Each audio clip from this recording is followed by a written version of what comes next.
You probably already know that Jod, the uploader of the first video on YouTube, Me at the Zoo, hasn't uploaded any videos for a really long time. However, he recently commented on some Me at the Zoo remakes. I made a video about that too, but we are not sure if it was actually him, because many people say that he got hacked. But recently I discovered something really interesting. I was watching this video about Jod that had an Arabic title, and while I was scrolling through the comments, I found this comment. This person called Sofia Kyriakou posted a Wikipedia link and commented, "You stole a clean backplate from my BBC titles. As I said, if you do not remove this image from Wikipedia you will be contacted by our copyright lawyers. If you click on the Wikipedia link, you will be redirected to an image file in Wikipedia, which shows a bunch of 3D rendered spheres.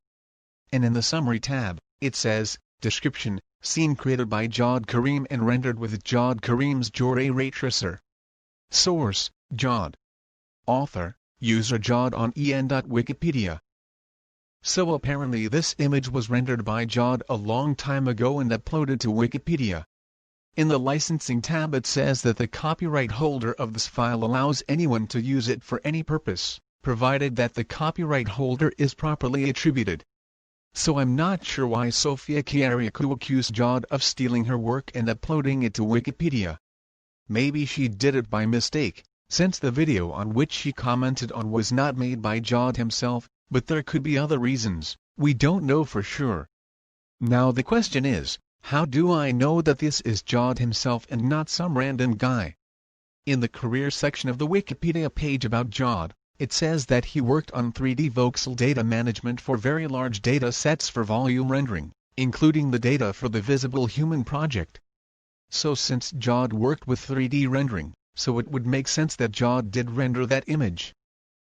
Now if you click on the hyperlink which says Joray, you will be redirected to jod.com/programs/raytrace.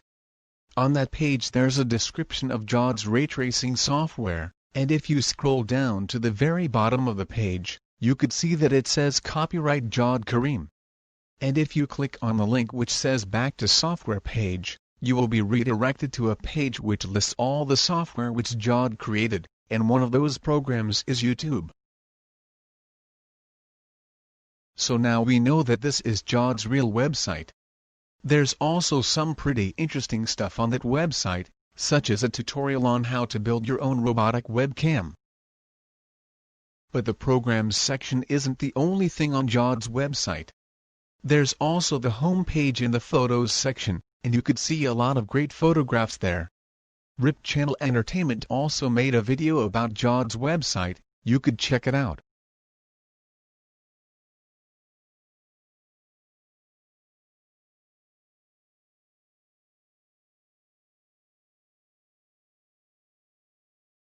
Now if you go back to Wikipedia, and click on the link which says Jod, you will be redirected to Jod's Wikipedia profile.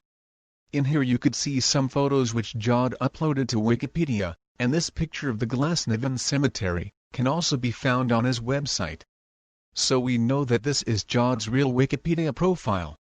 At the bottom it says that it was last edited 6 years ago by Jod, which was somewhere around 2014.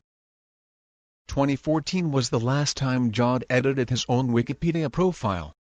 But you probably know that on Wikipedia, you can not only edit your own profile, but you could also contribute to articles by adding images, information, and sources.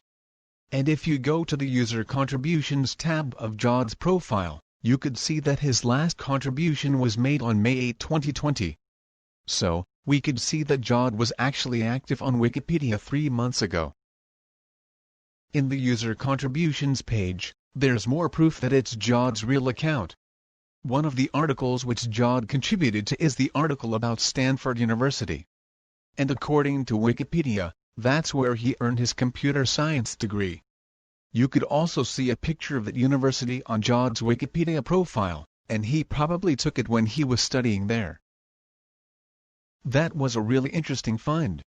Now to summarize, I found out that 1. Jod worked with 3D rendering software. 2. He has a website with all of his programs, pictures and more. 3. He has a Wikipedia profile which he created 16 years ago. and was last active on it on the 8th of May 2020.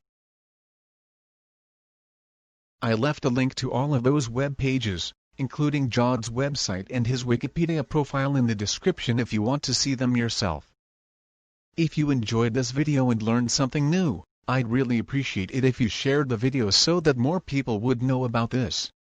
Also, if you aren't already, make sure to subscribe if you want to see more videos like this.